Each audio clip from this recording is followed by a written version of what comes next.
Okay. Manager must monitor and evaluate. We already set the plan, as we mentioned, as similar to goal. So the reason why we establish an organization is basically to delegate work. And then the next step is basically we execute the work. Along the way, we must monitor and evaluate to what extent we already achieve kita punya KPI tadi lah. Ada banyak yang kita boleh lihat daripada segi quality of the product, kita lihat daripada segi customer punya complaint, kita lihat to what extent we have achieved values within our organisation dan sebagainya. Itu semua indicator for us to see whether we need to improve or not. Okay. Control system. Okay. Control system consists of target setting, kemudian monitor and evaluate, and feedback system. In short, basically control system ni ialah monitoring and control. Okay, monitoring and control pun dia ada dia punya a few element inside lah. Jadi yang ni yang disebut dalam bahagian yang saya highlight ni. A good control system should be flexible. Flexible in terms of ability to modify certain thing very quickly in order to achieve dia punya KPI, because as we mentioned, world is basically ever changing. Banyak benda-benda yang berlaku very fast. Sekarang ni contohnya all organisation having difficulties with kita panggil resources, lack of resources. Orang tak ada dalam industri-industri tertentu. Lepas tu pula barang mahal contohnya. Jadi organization need to basically adapt. Okay, adapt. Accurate information, accurate and timely manners. Jadi a good control system basically dia mesti ada flow of information supaya kita boleh buat recalibration. Itu yang dipanggil feedback tadi. Kalau kita tengok feedback system, is all about information. 3 type of control. Okay, pertama sekali kita ada yang dipanggil input. Input ni biasanya berkaitan dengan planning. Okay, planning. During planning stage, we basically can anticipate what kind of problem berdasarkan pengalaman yang lalu ataupun pengalaman orang lain. Okay, but we can do to certain extent only, not much, but ni ialah at initial stage.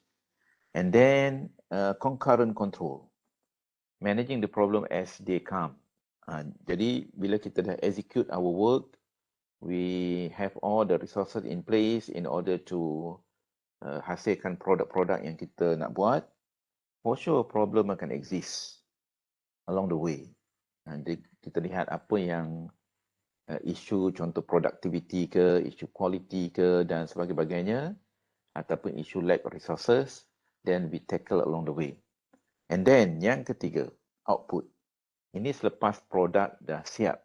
Okay, produk dah siap, contohnya kita dapat feedback from customer tentang kita punya produk yang kadang-kadang kita tengok ada orang buat product review. Product review ni basically dia akan tell lah ada pro and con, ada benda-benda yang dia tak suka tentang ni. If for instance this thing is being done in a slightly different way, it can enhance the product better. That is one of the good way yang kita boleh gunakan untuk make improvement. Okay. Alright, control process step. Ada 4 step. Basically, set the target performance, KPI kita set dulu. And then kita measure actual performance. Measure ni melibatkan biasanya monitoring system. Whatever tool we can use, we can observe, we can take a look at the statistic, we can take a look at banyaklah all kind of measurement system untuk lihat sejauh mana kita berada, and then we make comparison between apa yang kita set dan juga apa yang terjadi, Dan daripada situ kita akan take corrective action and recalibrate so that organizational goal, mission, whatever yang kita set tadi, dia tidak lari jauh, okay, daripada apa yang kita set sebelum ini. Alright, that is basically control process. Goal setting process. Goal itself pun dia ada banyak dia punya fasa-fasa yang in order to come up with the goal, it is not easy. So that sometimes people who set the goal tu kalau tak realistic, menyebabkan KPI achievement tadi tak dapat. And then people start to complaining. Padahal goal itself tu dia tak realistic. Sebab tu nak come up with the goal, they must go through proper brainstorming session, get everybody yang well versed about the business, and then we set a goal according to yang benda yang kita can attain. Corporate level, okay, normally in organization kita ada, do we have any, no, we do not have any carta organisasi, mungkin in next slide. Kita biasanya ada CEO, CFO, general manager ke, itu yang board of director, itu kita panggil corporate. Jadi biasanya dia pihak ni akan do whatever the strategic management among themselves in order to come up with what could be the goal for the organization. Okay, goal ni similar to planning lah. Plan what basically plan that we have. Lepas tu divisional manager. Ini manager di bawah daripada corporate ataupun board of director tadi, yang basically will run the show. Diorang ni akan akan set the goal, maybe they split the goal tu according to their department. Tadi yang organisation corporate leaders tadi set one goal saja, tapi then they need to set the specific goal according to the function atau department ataupun section. Sebab lain department section dia ada dia punya tugas-tugas yang berbeza. Dan last kali ialah functional manager. Ni orang yang biasanya lagi ke bawah ni ialah orang yang dah nak dekat dengan pihak pelaksana yang buat kerja. Contoh yang buat kerja je macam kita lah, pencara-pencara, kerani-kerani, technician. Ini yang orang yang buat kerja, dan di atas kita for sure lah kita ada ketua jabatan. Itu contoh dia. Jadi bagi kita juga, kita akan set specific goal yang lebih kecil, kita divide tadi, supaya at the end of the day masing-masing dapat buat kerja masing-masing. Jadi dia akan siap lah untuk kerja mengikut unit ataupun department. Then basically bila combine together, dia akan siap kerja itu mengikut school, dan school pula nanti dia akan fulfill apa yang university wish. That is contoh kita agih-agihkan. Jadi nanti dalam another slide, I think strategic management, we are going to see this thing again. Okay, organizational control system. Biasanya ada 3 perkara yang kita control. Satu ialah output. Output ni, we can take a look at dia punya benda-benda yang kita boleh nampak daripada segi, contohnya financial performance. Normally in the company financial report ataupun annual report, they will have all kind of things lah. Profit ratio, liquidity ratio, leverage ratio, activity ratio. Lepas tu profit dia berapa banyak dan sebagainya lah. Itu semua accounting system dalam financial punya reporting. That is very normal, yang menandakan sama ada we are making money ataupun tidak dan sebagainya. Itu tentang output control. And then number 2, behavior control. Behavior control ni lah satu benda yang it is very difficult because remember, organisation consists of people. Bila ada people ni, dia they will make things complicated. Sebab benda-benda yang berkaitan dengan machine, whatever system, tool dan sebagainya, itu tak kisah, kita just guna je. Human being is the one that very, very difficult. Kemudian nanti kita pergi tu, specifically tentang behavior control, culture and plan control. Kita panggil corporate culture, kita pernah dengar corporate culture. What is corporate culture? Okay. Jadi dalam organisation, in order to make sure that organisation tadi achieve whatever KPI, berdasarkan output dengan behavior saja, dia tidak mencukupi. Perhaps item number 3 ni sebagai, saya boleh katakan, complementary. Sesuatu organisasi yang ada very good corporate culture, dia biasanya dia akan move by itself. Without, kalau ada competition pun, competition tu easily they can basically manage because they have a strong corporate culture. Okay, now let's go into, yang ni kita dah sebut tadi, organizational goal, normally being set according to sama ada corporate ataupun kita panggil business level ataupun functional level. Okay, itu satu. Output control, manager must create output standard that motivate at all level. Ini yang contohnya kita setting the KPI according to whatever position you are. Sebab regardless of how small is your position in the organisation, mesti akan ada KPI yang bersesuaian. Okay.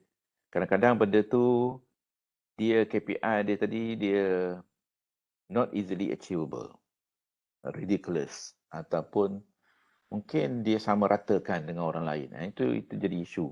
Jadi managers must be able to look at things in detail lah. Bukan setakat kita sekali harumkan semua. Dia tak sama. Be careful of creating short-term goal. Okay, kita ada long-term goal and short-term.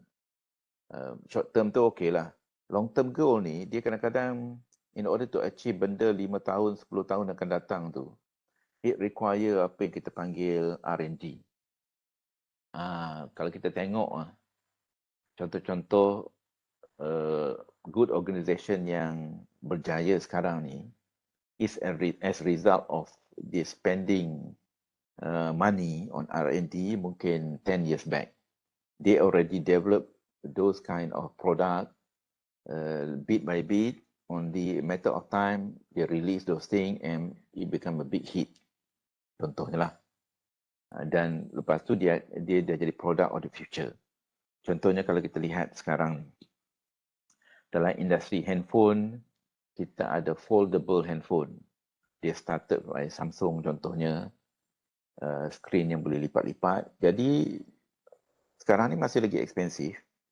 Dia dah cakap benda ni dah, maybe we have heard this thing 5 years ago. At that time it was very expensive and at that time mungkin orang bergelak, is it possible? And in the future, I think banyak produk yang akan gunakan itu as a result of that. That is a long-term goal, but normally a big company will not forget about spending money on R&D. Okay. If the standard are too high, inilah contoh. Bila kita set unreasonable standard, at the end of the day, people tak boleh achieve dan people tend to behave in unethical manners. Dia akan cheat lah. Dia akan cheat, tipu itu dan tipu ini in order for the paper punya report looks good. Padahal in reality doesn't look that way.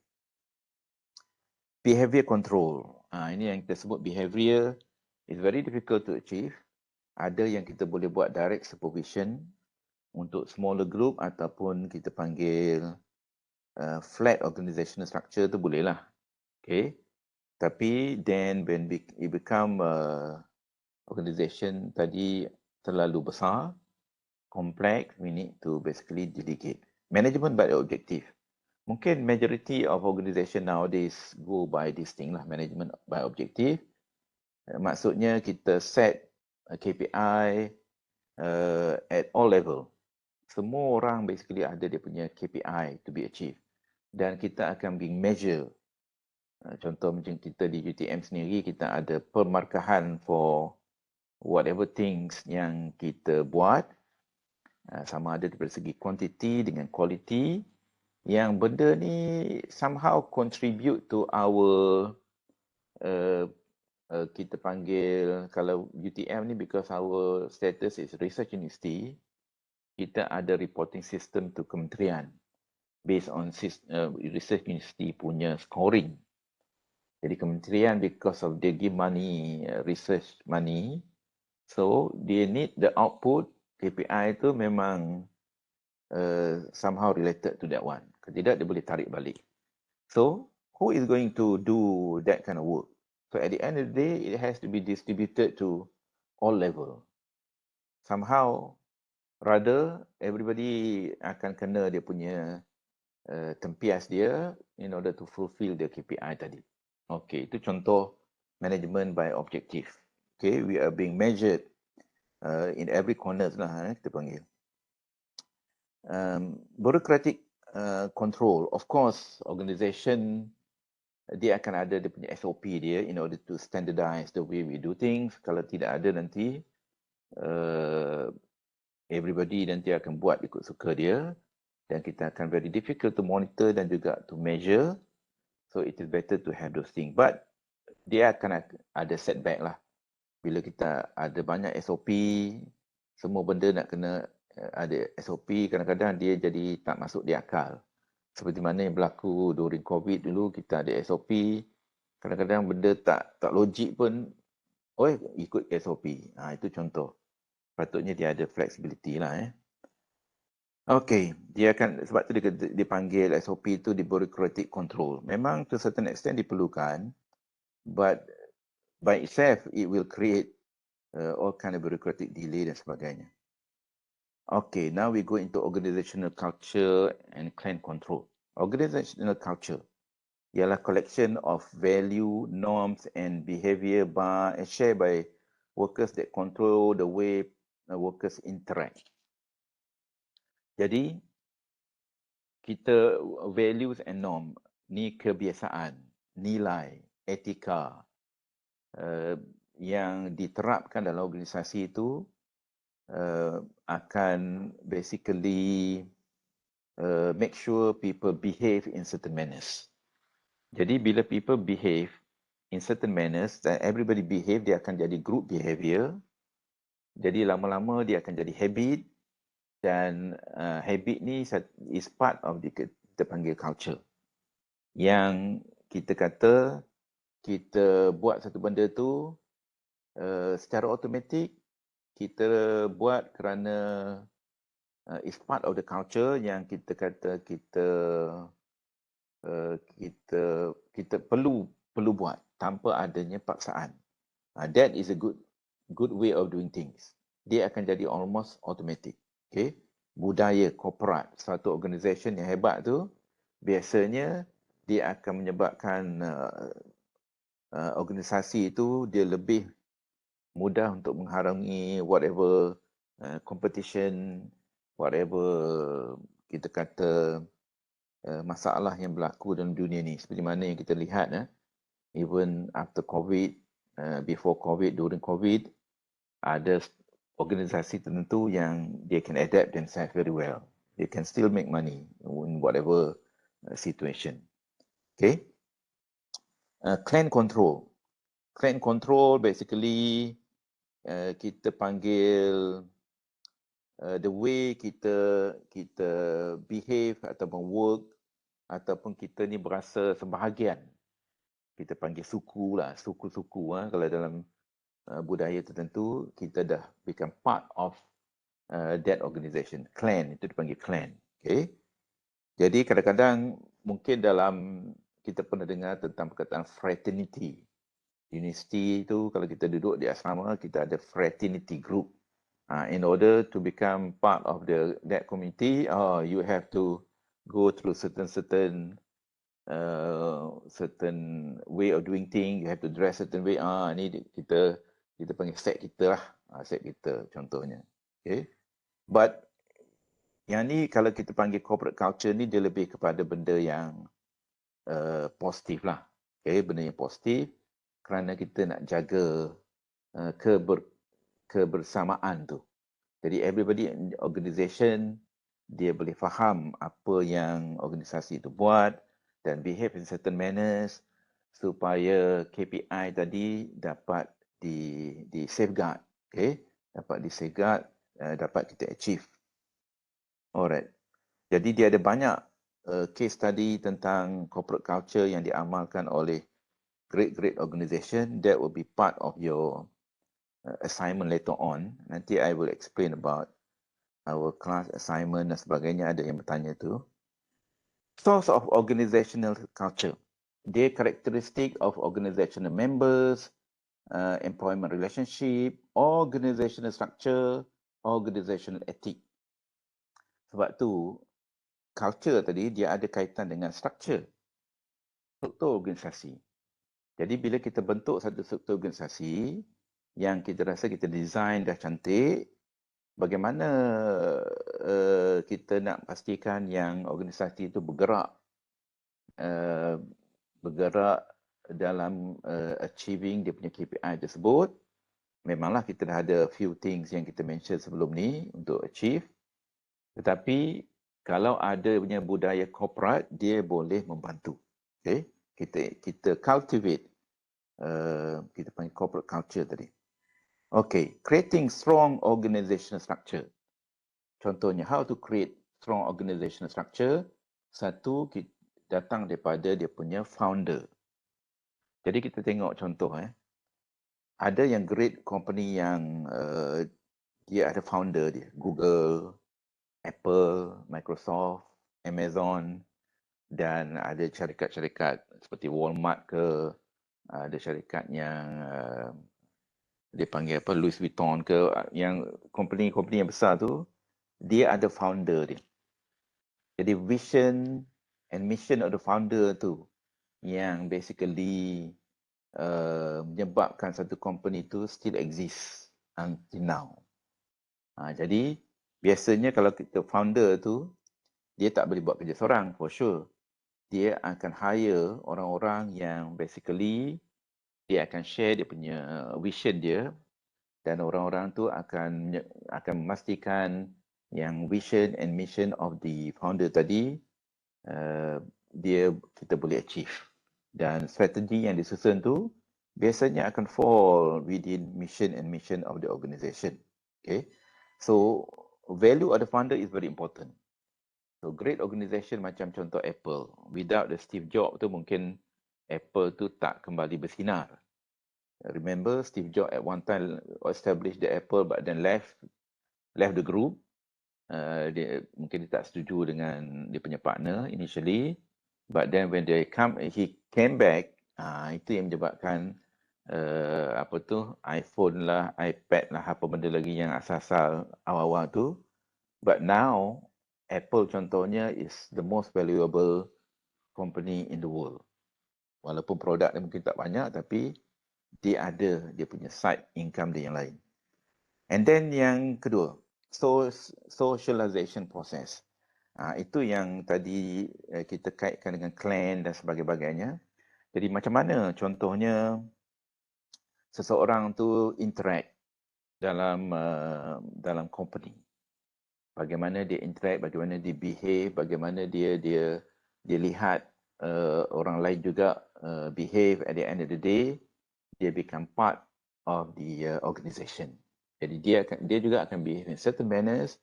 So at the end of the day, dia realize apa benda yang patut dibuat dan apa benda yang tak patut dibuat. Ceremony and right. Ceremony and right ni dia berkaitan dengan reward system. Jadi dalam organisation yang great, dia akan reward people yang contohnya mungkin kreatif, yang contribute, yang excel dan sebagainya, dan dia celebrate lah. Dia celebrate orang-orang yang berjaya. This is what I think most organisation is doing. Cuma they are doing the right thing in term of selecting people, itu satu isu lah, tetapi that is a good thing. Contohnya, we need to award people accordingly, dan juga not to mention punish people accordingly, so that they know, oh benda ni tak boleh buat. Kalau buat, dia akan menjejaskan organisasi itself, dia akan memberi impact. Story and language. Story and language ni basically contohnya dalam organisasi ni kita ada, kalau di UTM pun dulu at one time kita ada istilah champion, ataupun dalam buku ni disebut hero.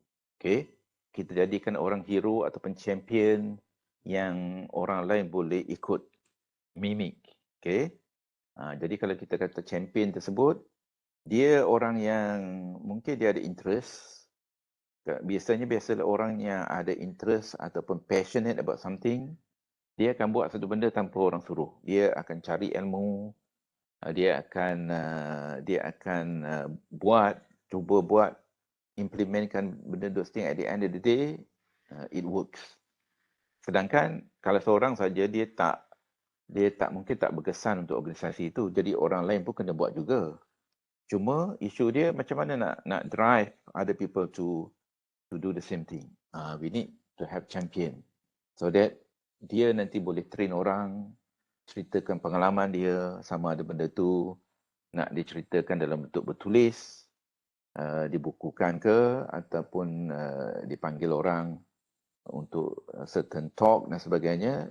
It is up to the organisation, but at least adanya istilah yang kita panggil champion ataupun hero tadi. Okay, organizational culture. Okay, in order to cultivate organizational culture ni, they have to be embedded into many aspect dalam management.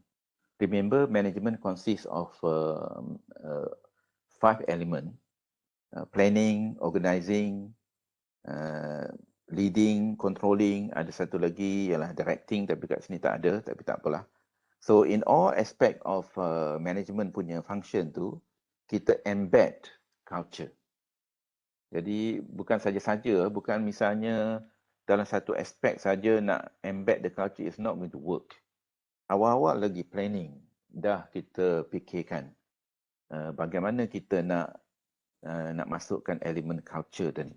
Okay, budaya, contohnya budaya innovation is one of the big things.